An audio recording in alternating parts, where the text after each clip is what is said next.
Bismillahirrahmanirrahim.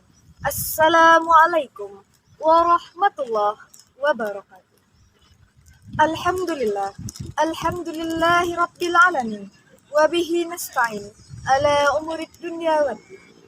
Ashhadu an la ilaha illallah wa ashhadu anna Muhammadar Rasulullah. La nabiyya ba'da. Amma ba'da. Puji syukur kehadirat Allah Subhanahu wa Ta'ala yang telah melimpahkan rahmat kepada kita sehingga kita dapat menikmati keindahan alam yang diciptakan oleh Allah.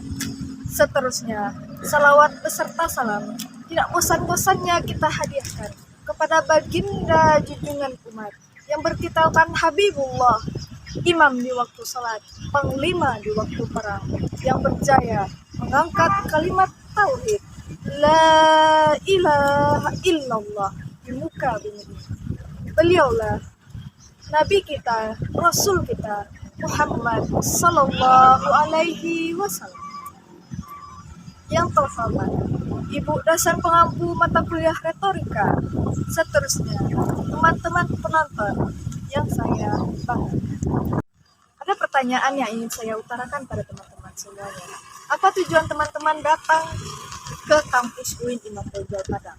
Ya tentunya untuk menuntut ilmu ya. Nah, kita di sini menuntut ilmu, mencari ridho Allah dan untuk merasakan nikmatnya ilmu. Syukur alhamdulillah bagi teman-teman yang sudah merasakan nikmatnya ilmu. Bagi teman-teman yang belum merasakan nikmatnya ilmu, mari kita bangkit dan memasang tekad di hati kita untuk bersungguh-sungguh belajar untuk merasakan nikmatnya ilmu. Teman-teman yang berbahagia, sepenting apa ilmu bagi kehidupan kita? Dalam kehidupan manusia, ilmu adalah salah satu aspek terpenting dalam hidup kita. Karena dengan ilmu kita akan menemukan hakikat dari kebenaran. Seperti yang dijelaskan oleh Allah dalam surat Al-Mujadalah ayat 11 yang berbunyi, A'udzu billahi minasyaitonir rajim. Bismillahirrahmanirrahim. Ya ayyuhalladzina amanu idza qila lakum tafassahu fil majalisi fafsahu yafsahillahu lakum wa idza qila inshuzu fanshuzu yarfa'illahu alladzina amanu minkum walladzina utul ilma darajat. Yang artinya, wahai orang-orang yang beriman, apabila dikatakan kepadamu, berilah kelapangan di dalam majelis-majelis, maka lapangkanlah. Niscaya Allah akan memberikan kelapangan di antara kamu. Maka apabila dikatakan berdirilah kamu, maka berdirilah. Niscaya Allah akan meninggikan derajatmu beberapa derajat. Teman-teman yang saya hormati, dalam ayat ini kita dapat memahami bahwa dalam ajaran Islam, menuntut ilmu adalah sebuah kebutuhan yang harus diraih oleh setiap muslim di dunia ini. Karena dengan ilmu, manusia dapat mengetahui hakikat dari kebenaran tersebut. Karena tidak mungkin ada di antara kita yang ingin tersesat. Dan orang-orang yang menuntut ilmu dan orang-orang yang berilmu akan ditinggikan derajatnya di sisi Allah dan dinilai jihad fisabilillah. Dan orang-orang yang menuntut ilmu adalah orang yang lebih mulia daripada ahli ibadah. Seperti sabda Nabi yang diriwayatkan oleh Anas bin Malik radhiyallahu anhu yang berbunyi, "Talabul ilmi faridatan ala kulli muslimin." Menuntut ilmu adalah kewajiban bagi setiap muslim. Teman-teman yang saya sayangi, ada sebuah kisah seorang pemuda yang berkuliah di negeri Kinana. Beliau memiliki semangat yang membara untuk menuntut ilmu. Tak hanya dengan uang, tak hanya dengan materi, tak hanya dengan mimpi-mimpi belaka. Tapi beliau berjuang belajar bersungguh-sungguh untuk lulus di kampus yang beliau inginkan. Nah, mari kita mematung terlebih dahulu. Setelah sampai di sana, tak hanya sampai di sana juga perjuangan beliau. Tak hanya sekedar di kampus saja, beliau juga belajar ke rumah senior, beliau juga belajar ke rumah syekh untuk menuntut ilmu. Tak cukup hanya di kampus katanya. Beliau berkata, agar waktu yang sebentar ini dapat memberikan manfaat untuk diri saya sendiri dan orang lain. Beliau memberikan satu ilmu kepada saya. Ilmu ini dari salah seorang ulama besar Mesir. Beliau bernama Syekh Abdul Aziz Asy-Syahwi. Beliau adalah guru besar bermazhab Syafi'i serta pembimbing ilmu rohani. Syekh tersebut mengatakan bahwa kita harus berhusnuzon untuk menuntut ilmu, agar ilmu yang kita dapatkan mendapatkan berkah serta dibarengi dengan doa dan tawakal. Teman-teman yang saya banggakan, dengan doa dan tawakal.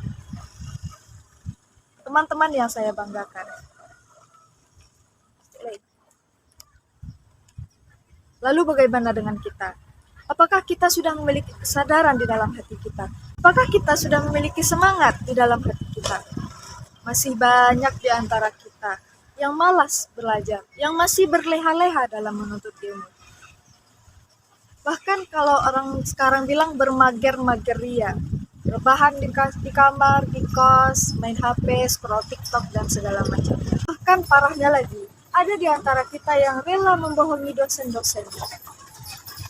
Sekarang libur saja Bu, Pak, online saja kuliahnya, segala macam. Males kuliah masuk pagi, bagus izin aja. Wah, hujan nih sekarang, basah nanti sampai di kampus. Yaudah, libur aja deh, bilang aja sakit. Hai teman-temanku, telah hilang keberkahan ilmu jika kamu terus saja mengolok-olok gurumu.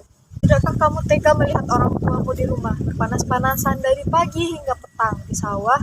Dan tak tegakah kamu melihat orang tuamu di depan layar menatap sinar radiasi yang tidak baik untuk kesehatan mereka di kantor mereka? Hanya untuk membayar UKT kita, hanya untuk membayarkan uang jajan kita, hanya untuk membayarkan makanan-makanan kita. Bahkan di antara kita ada juga yang memakaikan uang tersebut untuk berfoya-foya, bahkan pergi jalan-jalan bersama pacarnya. Di sini tidak ada yang menyindir siapapun. Akan tetapi, jika ada di antara kita yang tersindir hatinya, maka bersyukurlah, karena di dalam hatinya masih ada kesadaran bahwa yang kita lakukan itu adalah sebuah kesalahan. Jadi, apa yang sebaiknya kita lakukan? Ada 4 hal yang bisa kita lakukan. Yang pertama dan yang paling utama, kita tumbuhkan dahulu rasa sadar di dalam hati kita untuk menuntut ilmu dengan semangat dan penuh perjuangan. Yang kedua, jika sudah ada kesadaran di dalam hati kita tadi, maka otomatis akan ada jalan untuk kita untuk menuju kesuksesan tersebut. Apakah jalannya A ataukah jalan yang B? Semua kita pasti memiliki jalan yang berbeda-beda, tergantung kita. Dan yang ketiga, tak kalah penting lagi, kita harus menyertakan Allah di setiap langkah kita, di setiap apa yang mau kita lakukan. Kita harus ada Allah di hati kita, harus ikhlas menjalankan apapun yang akan kita lakukan. Insya Allah semua akan berjalan dengan lancar dan penuh dengan berkah. Dan yang keempat, dalam hidup kita butuh teman, dalam hidup kita butuh bersosialisasi, karena kita bukanlah makhluk yang bisa hidup seorang diri.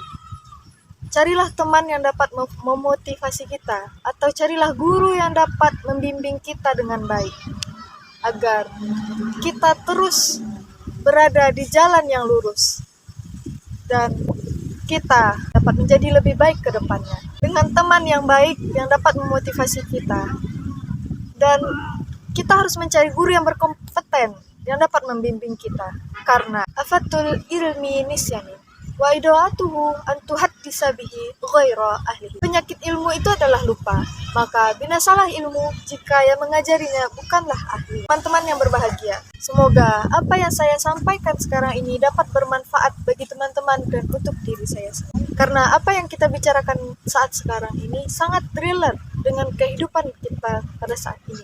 Dan terima kasih juga kepada Ibu dosen pengampu kita, Ibu Irta, yang telah membimbing kita dalam mata kuliah retorika dan beberapa mata kuliah lainnya. Karena tanpa Ibu Irta, kami tidak ada apa-apanya. Cukup sekian yang dapat saya sampaikan. Mohon maaf atas segala kekhilafan dan terima kasih atas segala perhatian.